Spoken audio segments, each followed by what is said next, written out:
আল্লাহ তাআলার দল ছাড়া অন্য কোনো দলে মুক্তি নাই। আল্লাহ তাআলার দল ছাড়া অন্য কোনো দলে স্বাধীনতা নাই। আল্লাহ তাআলার দল ছাড়া অন্য কোনো দলে কামিয়াবি নাই। আল্লাহ তাআলার দল ছাড়া কবরে মুক্তি পাওয়ার কোনো সুযোগ নাই। আল্লাহ তাআলার দল হওয়া ছাড়া মিজানের পাল্লাতে পার হওয়ার সুযোগ নাই। আল্লাহ তাআলার দল হওয়া ছাড়া ফুলসিরাতে পার হওয়ার সুযোগ নাই। আল্লাহ তাআলার দল হওয়া ছাড়া বিচারের দিন হিসাব থেকে মুক্তি পাওয়া সহজ হবে না। আল্লাহ তাআলার দলে যদি থাকতে পারি ও বন্ধু, দুনিয়াও আমার সহজ, বিচারের দিনও সহজ হয়ে যাবে। সুবহানাল্লাহ। এজন্য আল্লাহ তাআলা বলেন উলাইকা হিজবুল্লাহ। ও আমার বান্দারা শোনো, তোমরা কি এখন আমার দলে থাকবা নাকি হিজবুশ শাইতান, নাকি শয়তানের দলে যাইবা? এখন তোমার বিবেকের কাছে প্রশ্ন। ও বন্ধু, এখন উলাইকা হিজবুশ শাইতান, শয়তানের দলে কারা কারা? এটার সংজ্ঞায় হযরত ইবনে আব্বাস রাদিয়াল্লাহু তাআলা আনহু রাসূলুল্লাহ সাল্লাল্লাহু আলাইহি ওয়াসাল্লামের জামানায় সাহাবীদের মাঝে যিনি কোরআনের সবচেয়ে বড় মুফাসসির ছিলেন তিনি হইলেন হযরত ইবনে আব্বাস রাদিয়াল্লাহু তাআলা আনহু।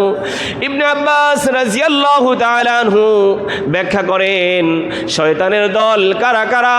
ইবনে আব্বাস রাদিয়াল্লাহু তাআলা আনহু ব্যাখ্যা করতেছেন, যারা মুসলমানদের বিপক্ষে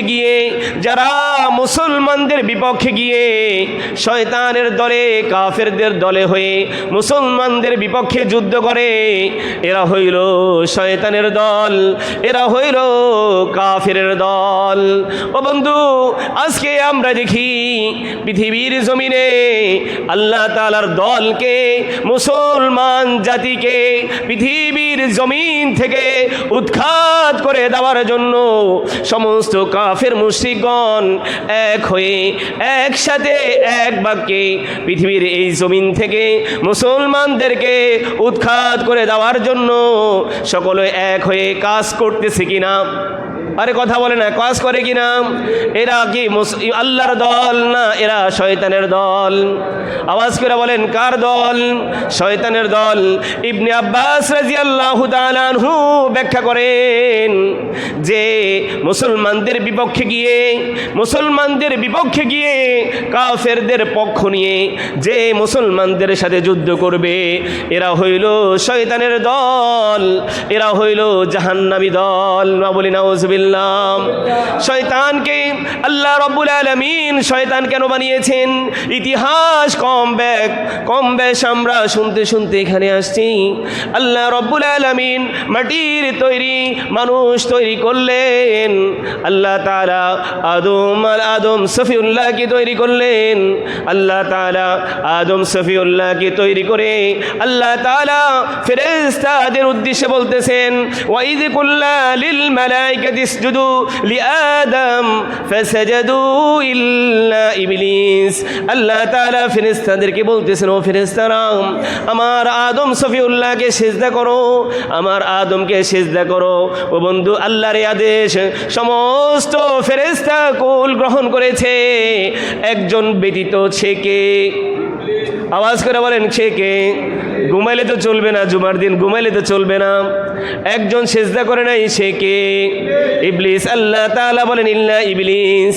ওয়া ইয কুল্লা লিল মালাইকাতি ইসজুদু, সমস্ত ফেরেশতাগণ আমার আদম সফিউল্লাহকে সিজদা করেছে, ইল্লা ইবলিস, ইবলিস ব্যতীত। কে ব্যতীত? আল্লাহ তাআলা বলেন ইবলিস ব্যতীত। আল্লাহ তাআলা বলেন সমস্ত ফেরেশতাকুল আমার আদম সফিউল্লাহকে সিজদা করেছে। ও বান্দা শোনো শোনো শোনো, ইতিহাস শোনো, এই শয়তান তোমাদের যে কেমন দুশ্মন, এই শয়তান তোমাদের যে কেমন শত্রু, একটু বান্দা দিলের কানে শোনো। আল্লাহ তাআলা সূরা বাকারার মধ্যে বলতেছেন, আমার সমস্ত ফেরেশতাকে আমি আল্লাহ তাআলা আদেশ করেছি আদম সফিউল্লাহকে সিজদা করো। সমস্ত ফেরেশতাগণ সিজদায় পড়ে গেছেন, ইল্লা ইবলিস, একমাত্র ইবলিস ব্যতীত সে আমার আদম সফিউল্লাহকে সিজদা করে নাই। আমার কথা শুনে নাই, আমার কথার আনুগত্য করে নাই, আমি আল্লাহ তাআলা তাকে বরবাদ করেছি, আমি তাকে হালাক করে দিয়েছি, আমি তার ঠিকানা জাহান্নাম বানায় নিছি। ইবলিস বলে, ওগো রব, যেহেতু আমি হালাক হয়ে গেছি, আমি বরবাদ হয়ে গেছি, আমি ধ্বংস হয়ে গেছি, আপনার কাছে আমার একটা চাওয়া, আমাকে কিয়ামত পর্যন্ত হায়াত দিয়ে দেন এবং আপনার বান্দার শিরায় শিরায় চলার শক্তি আমাকে দিয়ে দেন। বলি নাউজুবিল্লাহ। কেন কেন কেন? সে বলে, ওগো রব, আমি যেহেতু জাহান্নামী হয়ে গেছি, আমি যেহেতু জান্নাত জাহান্নাম বানায় আনিছি নিজের ঠিকানা, আমিও আপনার একটা বান্দাকেও জান্নাতে যাইতে দিব না। বলি নাউজুবিল্লাহ। কার সাথে চ্যালেঞ্জ করেছে? আল্লাহর সাথে চ্যালেঞ্জ করেছে। মাখলুক হইয়া খালেকের সাথে চ্যালেঞ্জ করেছে, গোলাম হইয়া মালিকের সাথে চ্যালেঞ্জ করেছে, চাকরিজীবী হইয়া মালিকের সাথে চ্যালেঞ্জ করেছে। ও বন্ধু, যিনি আসমানের মালিক, যিনি জমিনের মালিক, সমস্ত মাখলুকাতের মালিক, যিনি এক বাক্য বলেছেন কুন ফায়াকুন, যিনি একটা শব্দ বলেছেন কুন ফায়াকুন, হও তো হয়ে গেছে। সুবহানাল্লাহ। তিনি কে? আল্লাহ। তিনি কে? আল্লাহ। আমরা কার ঘরে আসছি? আওয়াজে বলেন, কার ঘরে আসছি? কেন আসছি? আল্লাহর গোলামি করার জন্য এবং আল্লাহর কাছে চাওয়া একটা, মৃত্যু আগ পর্যন্ত আল্লাহ তাআলা যেন আমাদেরকে ঈমানের পথে, ইসলামের পথে, দ্বীনের পথে থেকে যেন আমরা আল্লাহ তাআলার গোলামি করে যেতে পারি। আল্লাহ আমাদের প্রত্যেককে সেই তৌফিক নসিব করেন। বলি আমিন। ও বন্ধু, চ্যালেঞ্জ করেছে আল্লাহর সাথে, বলল, গো রব, যেহেতু আমার ঠিকানা জাহান্নাম, আমি আপনার কাছে আজকের এই দিনে একটা চাই, কিছু চাওয়া, আমার হায়াতকে কিয়ামত পর্যন্ত বাড়ায়া দেন এবং আমারকে এমন শক্তি দিয়ে দেন যেন আমি আপনার বান্দার প্রত্যেকটা শিরায় শিরায় চলতে পারি এবং তাদেরকে যেন ধোঁকা দিয়ে আমি জাহান্নাম মুখী করতে পারি। আল্লাহ তাআলা বলেন, যাও ইবলিস, তোমাকে আমি এমন শক্তি দিয়ে দিলাম, তুমি আমার বান্দার শিরায় শিরায় চলার শক্তি তোমাকে দিয়ে দিলাম, তোমাকে তোমার হায়াত কিয়ামত পর্যন্ত আমি বাড়ায় দিলাম। এই পর্যন্ত প্রত্যেক দিন হয়তো এক একটা গ্রামে গ্রামে, এক একটা মসজিদে আজকে এলানো হয়, আমাদের মাঝে অমুক তো আর নাই, কালকে বলে আমাদের মাঝে অমুক তো নাই, আরেকদিন বলে আমাদের মাঝে অমুক তো নাই, এলান হয় আমাদের মাঝে এক একজন তো চলে যায়। আচ্ছা, একজন বলেন তো দেখি, এই পর্যন্ত কেউ কি শুনেছে ইবলিস মারা গেছে? আরে শুনছেন? এই পর্যন্ত যেহেতু এলান হয় নাই, আল্লাহ তাআলার সাথে সে চ্যালেঞ্জ করেছে। আল্লাহ তাআলাকে বলছে, আমার হায়াত বাড়ায়া দেন, কিয়ামত পর্যন্ত আমার হায়াতকে বাড়ায়া দেন। আমার হায়াত যদি বাড়ায়া দেন, তাহলে আমি দেখব আপনার বান্দারা কিভাবে আপনার ইবাদত করে আপনার বান্দারা জান্নাতে যায়, আমি একটু দেখে নিব। বলি নাউজুবিল্লাহ। আল্লাহ তাআলা বলেন, যাও, তোমাকে আমি হায়াত দিয়ে দিলাম, তোমাকে শক্তি দিয়ে দিলাম, তবে শুনে রাখো, আমার ইমানদার বান্দাকে তুমি হালাক করতে পারবা না, তুমি তাদেরকে পথভ্রষ্ট করতে পারবা না, তুমি তাদেরকে ইহদিনাস সিরাতাল মুস্তাকিম থেকে সরাইতে পারবা না। সুবহানাল্লাহ। এই যে জুমার দিন আমি চিন্তা করলাম, আমার সমস্ত কাজ একদিকে, আমার রবের ঘর থেকে আমার প্রতি দাওয়াত আসছে, আল্লাহু আকবার, আল্লাহু আকবার, হাইয়া আলাস সালাহ। আল্লাহ তাআলা আমাকে দাওয়াত দিয়েছেন, বান্দা আসো, আমার দরবারে আসো, আমার সাথে একটু কথা বলে যাও, আমার দরবারে একটু মাথা নত করে যাও, তোমার কি কি চাওয়া আছে আমার কাছে একটু চেয়ে যাও। আমরা সমস্ত কাজ পার করে আল্লাহ তাআলার ডাকে সাড়া দিয়েছি। এজন্য এইটাই আল্লাহ তাআলা বলেছেন।